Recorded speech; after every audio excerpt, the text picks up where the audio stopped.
Друзья, бывает так, что вы занимаетесь учебой или ваша работа связана с офисными приложениями, работой в интернет, то в этом случае доступный по цене ноутбук – это лучшее решение под такие задачи. Тем более ключевым вопросом в 2024 все еще остается цена, и данная модель в этом видео как раз и балансирует между невысокой ценой 38-39 тысяч рублей и общей производительностью. MyBenben M545 – это ноутбук, за которым я провел неделю, пока снимал обзор, и за это время я поймал себя на мысли, а за что вообще мы переплачиваем по 100, 150, 200 тысяч сверху, и я понял, что, как правило, мы переплачиваем за мощность, которую по сути не станем использовать и будем запускать, например, обычные игрушки. Однако данный ноут отбивает буквально внимание каждую копеечку, каждый потраченный рубль и даже имеет небольшую перспективу на прокачку в будущем. И что еще удивительно, на нем можно даже запустить нетребовательные проекты типа Counter-Strike, Hades или Cuphead. И все это, еще раз повторюсь, за 38-39 тысяч рублей. В общем, давайте ближе к делу. Итак, платформой для MyBenben M545 стал не самый молодой, но вполне мощный шестиядерный процессор AMD Ryzen 4500U, который вышел, если я не ошибаюсь, еще в 2020. Но, что интересно, данный процессор имеет встроенный видеочип Radeon Vega с 6 блоками, то есть это гибридный процессор со встройкой. Это интересно. Чуть позже мы проверим, запустим парочку игр на этом видеоядре встроенном,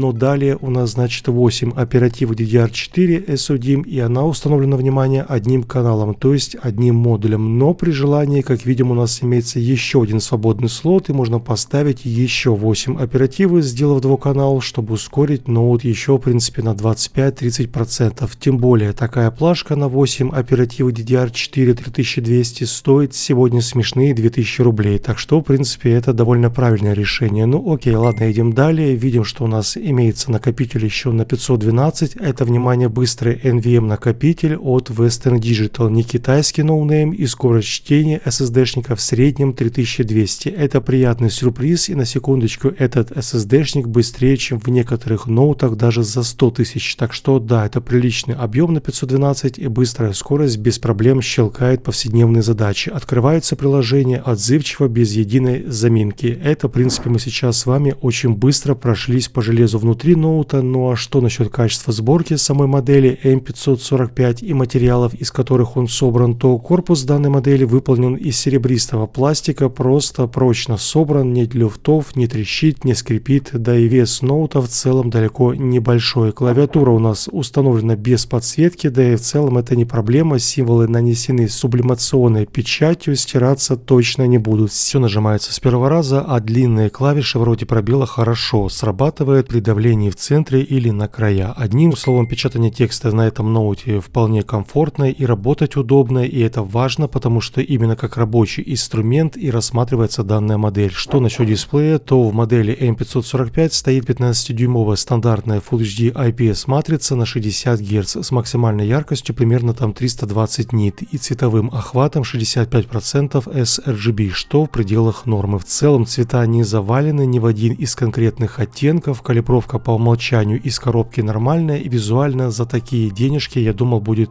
стоять явно хуже дисплей, а вышло все наоборот, весьма достойного качества картинка, сочные цвета. Единственное, что может временами отвлекать вас, это не слишком большой запас яркости, я бы сказал, он средний, а так, в принципе, вполне сойдет. В целом, что еще хотелось бы отметить, наверное, это количество всевозможных разъемов. На месте у нас, значит, целых 3 USB Type-A, один скоростной слева и 2 справа. Далее имеется Type-C, HDMI, мини-джек для наушников, также имеется LAN-коннектор для сетевого кабеля, и, внимание, на секундочку, большая редкость в 2024 это картридер формата microSD. Вот это прям очень неожиданно. Подключить к этому ноуту, одним словом, можно все, что вам захочется, плюс имеется, конечно же, модуль Wi-Fi и также Bluetooth 4.2. Ноут имеет обязательно веб-камеру сверху, это, разумеется, для совершения звонков по скайпу, зуму и так далее. Еще я бы, конечно, отметил батарейку или аккумулятор, что внутри ноута, и с учетом не супер прожорливой начинки, такая батарейка держит заряд на протяжении 6-8 часов непрерывной работы с максимальной силой яркости. А если выставить среднюю яркость и просто, скажем, печатать текст, то и на 9 часов хватит одного заряда. Кстати, система охлаждения, как вы заметили, у нас имеется всего одна вертушка и одна тепловая трубка, что как бы очень скромно для современных ноутбуков 2024 2024, и мне стало интересно запустить парочку игр и проверить именно температуру железа на таком охлаждении, именно если загрузить процессор по-серьезному, скажем так. Сперва, в общем, давайте запустим что-то более такое вот всеми народное, любимое. Это Counter-Strike, вторая часть на самых низких 720p. Разумеется, что Full HD даже на среднем в контре точно встроенный видеочип не потянет, но в 720p с апскейлом в целом, знаете, нормально на низких 50-60 кадров с просадками до 45. Это, конечно, не фантастика, но тем не менее работает достойно контра. Но опять же, мылит, конечно, в таком разрешении картинка, стоит